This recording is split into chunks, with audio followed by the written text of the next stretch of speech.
Halo guys, salam sejahtera. Terima kasih masih berada di channel ini. Bagi mereka yang baru bergabung di channel ini, sila tekan subscribe, like, komen, share supaya Anda tidak akan ketinggalan info-info yang saya akan sampaikan di channel ini. Berita hari ini saya mau kongsikan kepada Anda daripada Malaysia Gazette. Derma RM600 42 juta dari Arab Saudi bukan cerita dongeng.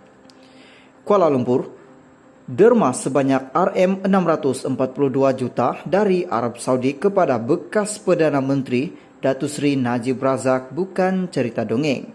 Sebaliknya, beberapa pihak telah mengesahkan kehujutan derma itu ketika dipanggil sebagai saksi sepanjang perbicaraan di mahkamah.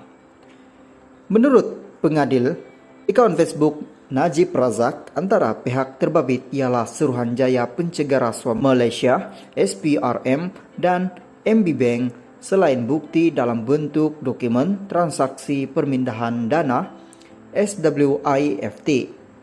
Malah katanya penghakiman bertulis Hakim Datuk Nazlan Muhammad Ghazali turut mengaku terdapat pindahan dana tersebut, tetapi dia kata ia tidak boleh disahkan sebagai derma dari Raja Saudi Arabia sebagai Raja Abdullah. Tertulis namanya sebagai pembayar dan ianya tidak ditulis secara nyata dalam dokumen SWIFT bahawa ianya merupakan dokumen dari Raja Abdullah. Namun pendakwaan serta hakim tidak pernah jelaskan kenapa pula Kementerian Kewangan Arab Saudi sanggup membayar Najib sebegitu banyak sekiranya derma itu tidak wujud, katanya menerusi hantaran Facebooknya hari ini. Kata Najib, biarpun beliau bebas untuk menggunakan RM642 juta yang diterima dari Arab Saudi untuk apa saja, tetapi tidak digunakan untuk pribadi. Derma itu, katanya, disedekahkan termasuk membekalkan kain jubah bagi program amal yang dianjurkan, turut dimanfaatkan kepada imam, taufik, dan lebih 7.000 masjid di seluruh negara. Selain bekalan kain untuk mangsa banjir antara tahun 2011 dan 2014. Jadi jika penyamun sanggup sedekahkan RM642 juta yang Najib boleh gunakan untuk apa jua kegunaan termasuk untuk pribadi, kenapa pula dia nak curi RM42 juta yang dia telah sedekahkan semua. Yang bergelar Najib penyamun beberapa ringgit pula yang mereka sedekahkan.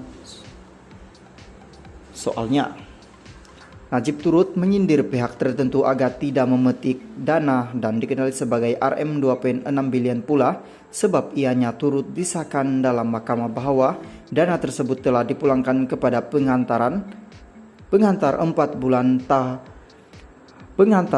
bulan selepas diterima. Malah kata Najib beliau didakwa 9 kali kerana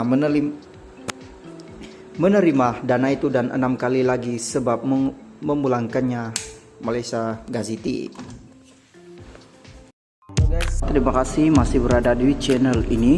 Bagi mereka yang baru bergabung di channel ini, sila tekan subscribe, like, komen, share supaya Anda tidak akan ketinggalan info-info yang saya akan sampaikan di channel ini. Berita hari ini saya mau kongsikan kepada Anda daripada Berita Harian.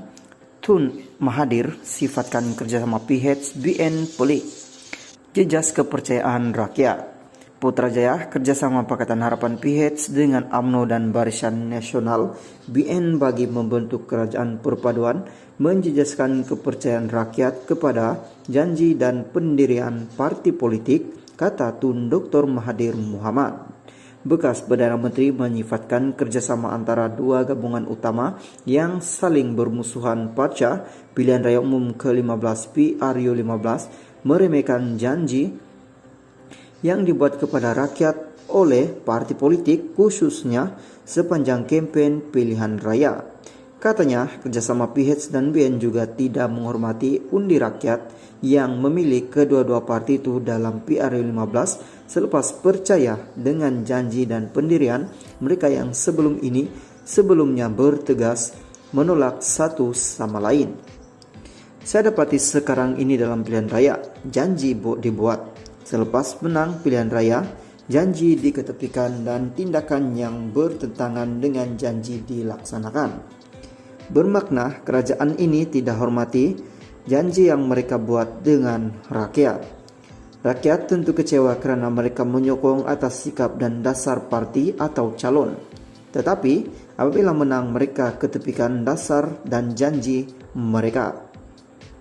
Ini memberi gambaran seolah-olah pilihan raya tidak berkesan dalam menentukan pihak yang akan jadi kerajaan berdasarkan janji yang baik.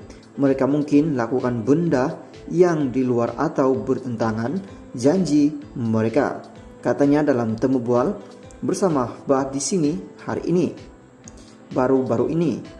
Beliau berkata demikian ketika ditanya mengenai kerajaan perpaduan pemimpin Perdana Menteri Datuk Seri Anwar Ibrahim yang dibentuk hasil kerjasama luar biasa membabitkan PH dan BN selain gabungan Parti Sarawak GPS, Gabungan Rakyat Sabah GRS dan beberapa parti lain.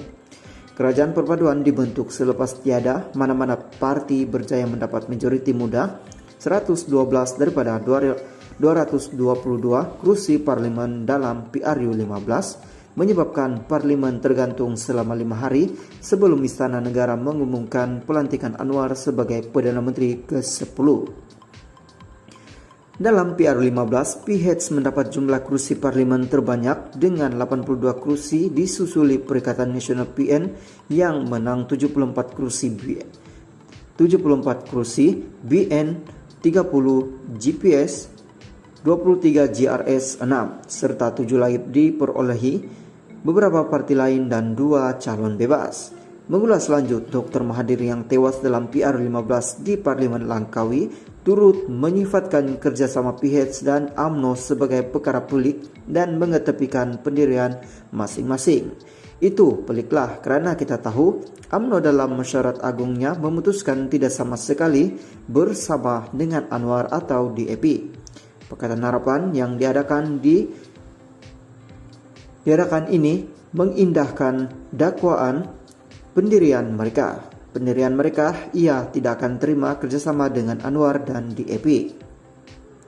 Sekarang ini bukan saja mereka kerjasama, bahkan menyokong musuh mereka sebagai Perdana Menteri dan UMNO bekerjasama dengan DAP, katanya.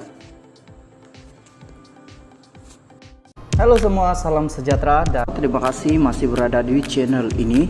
Bagi mereka yang belum subscribe channel ini, sila subscribe dan like, komen, share supaya Anda tidak akan ketinggalan info-info yang saya akan sampaikan di channel ini. Berita hari ini saya mau kongsikan